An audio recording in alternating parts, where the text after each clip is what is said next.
Day students, आज के YouTube video lecture में मैं आपको बता रहा हूं कि प्रोविडेंट फंड आदि से संबंधित आयकर अधिनियम के प्रावधान कौन कौन से हैं। Provision of income tax act in relation to provident fund etcetera. करदाता एक से अधिक फंड का सदस्य हो सकता है। प्रोविडेंट फंड अथवा अन्य किसी फंड में करदाता के अंशदान को धारा 80C के अंतर्गत कटौती प्रदान की जाती है। करदाता द्वारा वैधानिक अथवा प्रमाणित प्रोविडेंट फंड में एवं सार्वजनिक प्रोविडेंट फंड में तथा अनुमोदित सुपर एनुएशन फंड में किया गया अंशदान, जीवन बीमा प्रीमियम का भुगतान तथा करदाता द्वारा किए गए अन्य अनेक भुगतान एवं व्यय आदि को अधिनियम की धारा 80C के अंतर्गत आयकर की कटौती प्रदान की जाती है। कटौती की अधिकतम राशि गत वर्ष के लिए 1,50,000 रुपये तक है। इस लेसन में प्रोविडेंट फंड के संबंध में करदाता की टैक्सेबल आय में जोड़े जाने वाली जो राशि है, करमुक्त राशि, आयकर के प्रावधानों का वर्णन किया जा रहा है। ये इम्पोर्टेंट जो प्रोविज़न है वो इस प्रकार से हैं। प्रोविडेंट फंड को 4 पार्ट्स में बांटा गया है।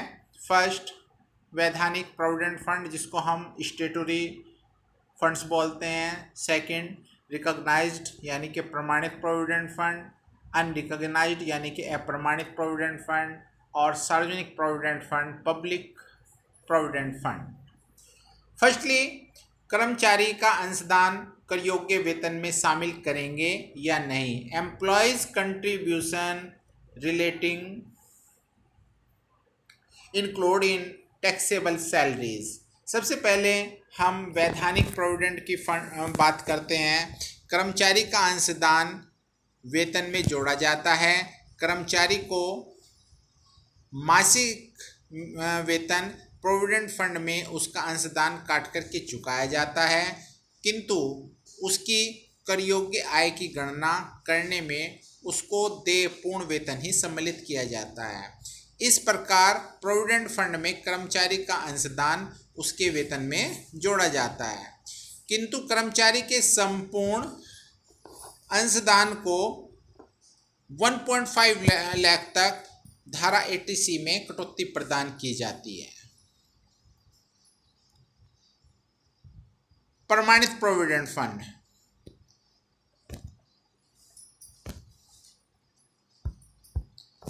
इसके अंतर्गत कर्मचारी का अंशदान वेतन में जोड़ा जाता है।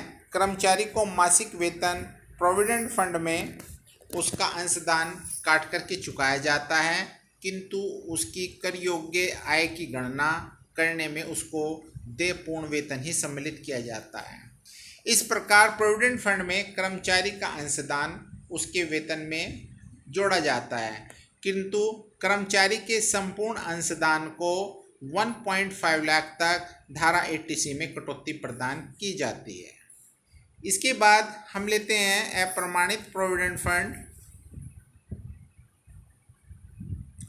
कर्मचारी का अंशदान वेतन में जोड़ा जाता है। कर्मचारी को मासिक वेतन प्रोविडेंट फंड में उसका अंशदान काट करके चुकाया जाता है, किंतु उसकी कर योग्य आय की गणना करने में उसको देय पूर्ण वेतन ही सम्मिलित किया जाता है। इस प्रकार प्रोविडेंट फंड में कर्मचारी का अंशदान उसके वेतन में जोड़ा जाता है, किंतु कर्मचारी के अंशदान को धारा 80C के अंतर्गत कटौती प्रदान नहीं की जाती। अब हम बात करते हैं सार्वजनिक प्रोविडेंट फंड की। कर्मचारी एवं गैर कर्मचारी जैसे व्यापारी, पेशेवर व्यक्ति अथवा अन्य कोई भी व्यक्ति इस फंड में अंशदान कर सकता है। करदाता का अंशदान धारा 80C के अंतर्गत 1,50,000 रुपये तक कटौती योग्य होगा। अब हम बात करते हैं, कभी कभी एम्प्लॉयर प्रोविडेंट फंड में कंट्रीब्यूशन करता है, कुछ पैसा जमा करता है, तो वो किस फंड में टैक्सेबल होगा, किस में टैक्स फ्री होगा। तो वैधानिक प्रोविडेंट फंड में नियोक्ता का अंशदान कर मुक्त होता है, जबकि प्रमाणित प्रोविडेंट फंड में कर्मचारी को मिलने वाले वेतन के 12% तक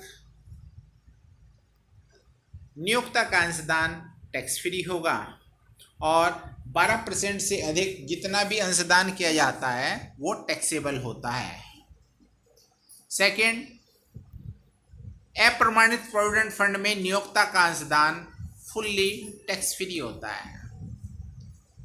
पीपीएफ यानी कि सार्वजनिक प्रोविडेंट फंड में इसमें नियोक्ता का अंशदान नहीं होता, यानी कि नियोक्ता का अंशदान या तो प्रमाणित प्रोविडेंट फंड में हो सकता है, वैधानिक प्रोविडेंट फंड में हो सकता है, या अप्रमाणित प्रोविडेंट फंड में हो सकता है।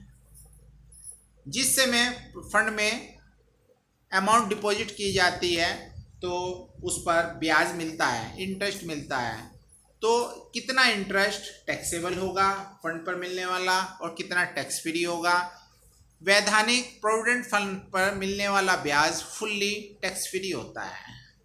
प्रमाणित प्रोविडेंट फंड में 9.5% तक ब्याज टैक्स फ्री होगा और 9.5% से अधिक मिलने वाला ब्याज वेतन में जोड़ा जाता है।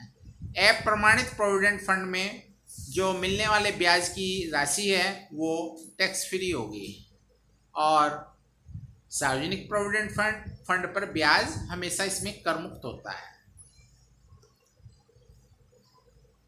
पॉइंट 4, नौकरी से अवकाश ग्रहण या नौकरी समापन पर प्राप्त एक मुश्त राशि। वैधानिक प्रोविडेंट फंड में अवकाश के समय सेक्शन 10 सब सेक्शन 11 के अंतर्गत मिलने वाली रकम फुल्ली टैक्स फ्री होती है, जबकि प्रमाणित प्रोविडेंट फंड में धारा 10 सब सेक्शन 12 के अंतर्गत कर मुक्त बशर्ते कि कर्मचारी ने कम से कम 5 वर्ष सेवा प्रदान की है।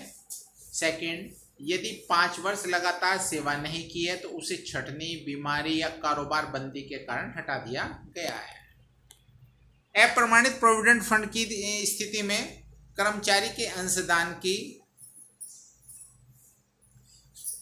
प्राप्त राशि कर मुक्त है। नियोक्ता का अंशदान एवं उस पर प्राप्त ब्याज वेतन में जोड़ा जाएगा। कर्मचारी के अंशदान पर प्राप्त ब्याज अन्य स्रोतों की आय शीर्षक में कर योग्य होगा।